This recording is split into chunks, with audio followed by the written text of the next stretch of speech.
Everything that takes shape will eventually face its end.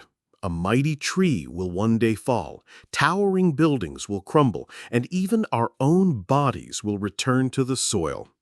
To most of us, death feels like the final, unavoidable chapter.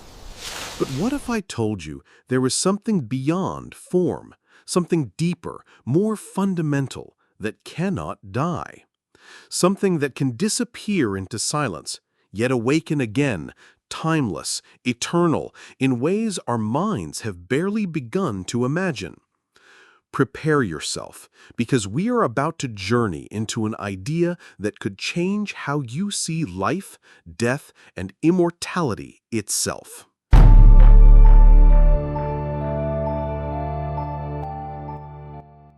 Since ancient times, we have often measured the value of things based on their shape or material.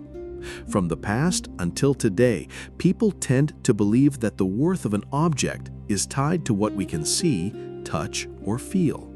For example, a solid stone, a strong piece of wood, a glass, a motorcycle, or even a beautiful work of art. It feels as if their value cannot be separated from their physical form. The moment we see them, we immediately recognize and understand what they are at a glance. This way of thinking has shaped how we interact with the world, how we decide prices, and even how we define existence itself. But here's the question: is form really everything? Is the true value of something only limited to the physical shape and material we can see? Or could the true value of something lie beyond what our eyes can see and our hands can touch? Let's pause for a moment from the usual way of thinking and try to look a little deeper. Take a very simple and familiar example, a glass. We all know that a glass is usually made from glass material, which itself comes from things like quartz, sand, or silica.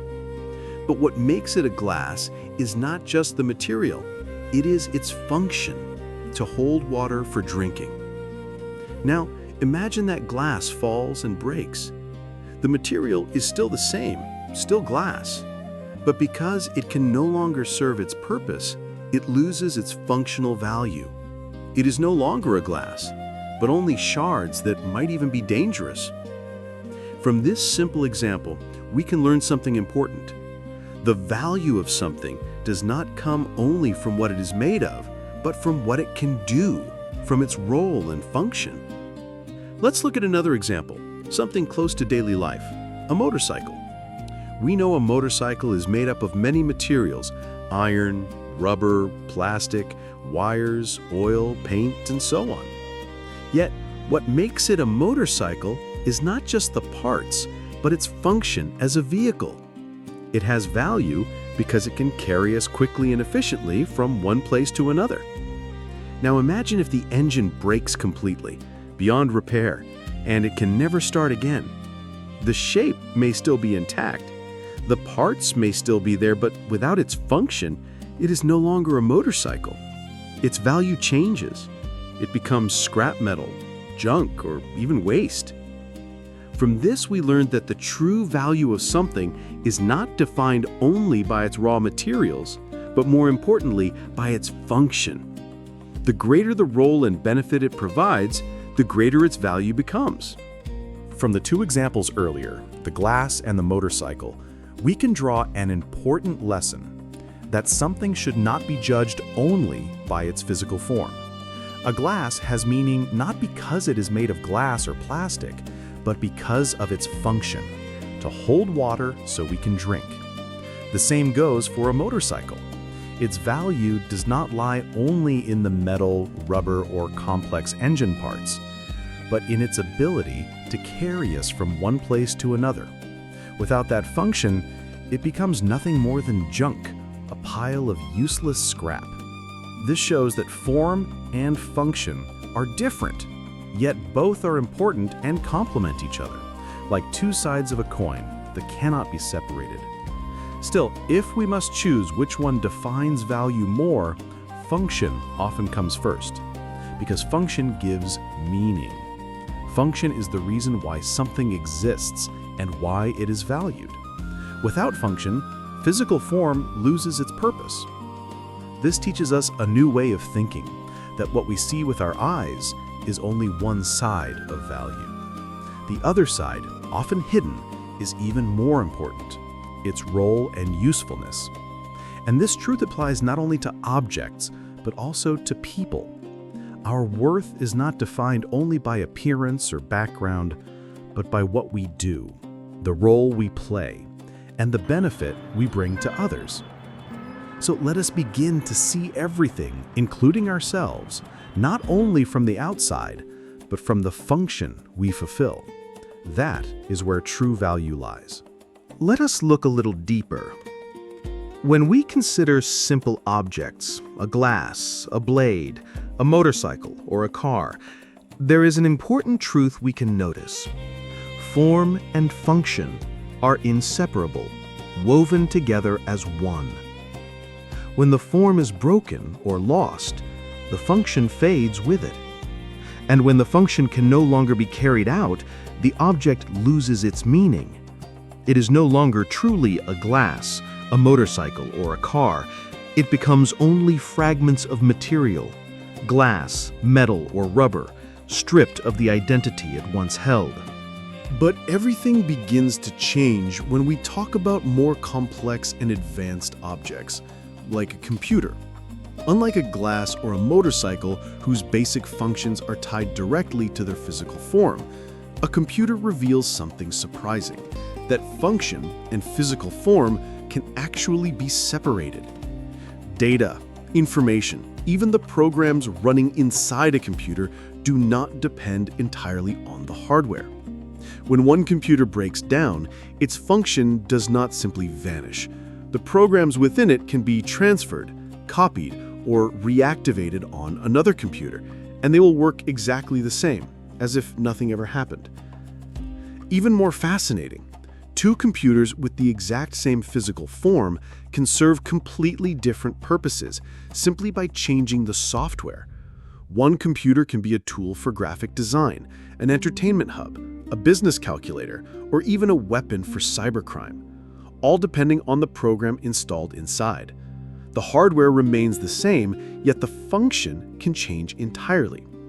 This shows us that what defines its functional identity is not the outer form, but something invisible, the software within. This is where technology teaches us something profound.